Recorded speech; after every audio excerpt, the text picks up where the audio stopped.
ایک تھی مانو بلی جو کسی کی چہیتی یا لاڈلی نہ تھی۔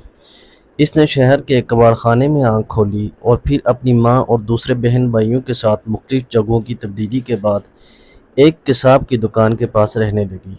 وہ ذرا بڑی ہوئی تو ایک دن اس کی بہن رانو بلی کو ایک بہت پیاری سی بچی ایک بڑی سی گاڑی میں بٹھا کر لے گئی اور اس کا بھائی خونخوار کتے کے ہاتھوں دنیا سے رخصت ہو گیا۔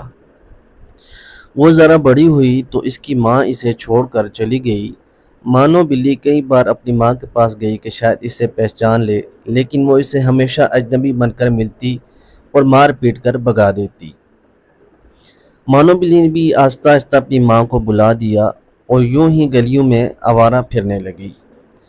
ایک دن اچانک اس نے اپنی بہن رانو بلی کو دیکھا جو ایک بہت بڑے سیلان میں گھاس پر بیٹھی دودھ پی رہی تھی۔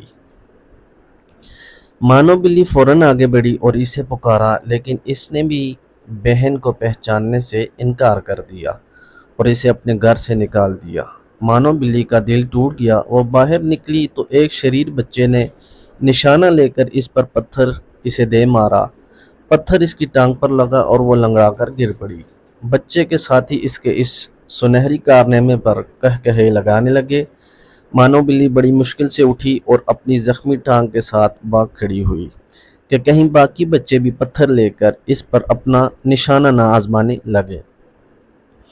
اسے انسانوں پر غصہ آنے لگا کہ وہ کس دیدہ دلیری سے ہم جیسے معصوم جانوروں پر ظلم کرتے ہیں اور انہیں کوئی کچھ نہیں کہتا۔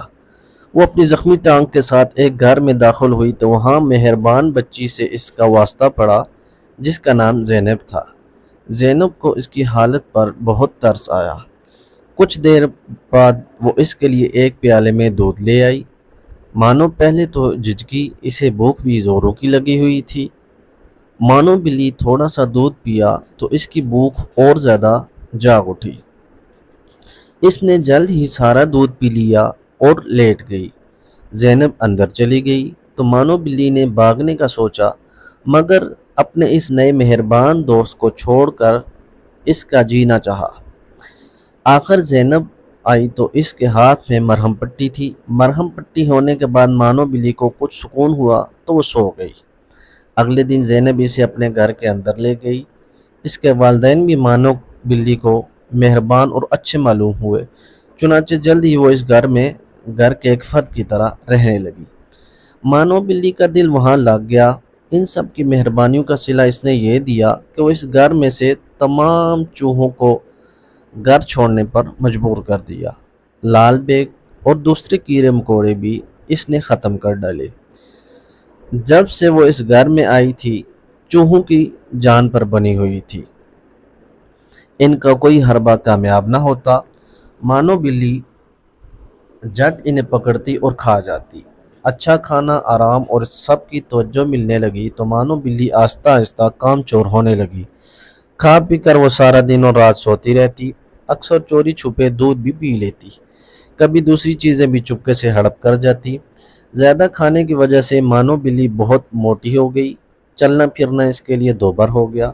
ایک روز چوہوں نے باورچی خانے میں ہلہ بولا تو مانو بلی ان کے پیچھے دوڑی، مگر جلد ہی تھک گئی۔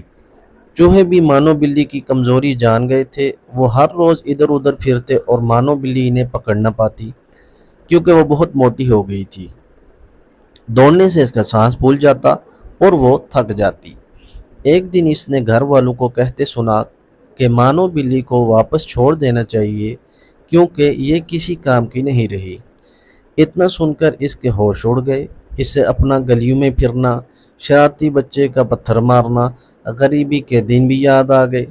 اس سے انسانوں کی خود غرضی پر غصہ تو آیا، لیکن قصور اس کا اپنا ہی تھا۔ چنانچہ اگلے دن سے اس نے زیادہ کھانا پینا چھوڑ دیا اور باقاعدگی سے روزانہ بھاگنا، ورزش کرنا شروع کر دی۔ سستی کاہلی چھوڑ کر کام کو اپنا لیا اور پھر جلد ہی وہ دوبارہ چوہوں کے لیے خطرے کا نشان اور گھر والوں کی آنکھ کا تارا بن گئی۔ پیارے بچوں، آپ بھی سستی چھوڑیں، دل لگا کر پڑھیں اور اپنے ماں باپ کی آنکھوں کا تارا بنیں۔ اگر آپ کو یہ ویڈیو پسند آئی تو ہمارے چینل کو سبسکرائب ضرور کیجیے اور بیل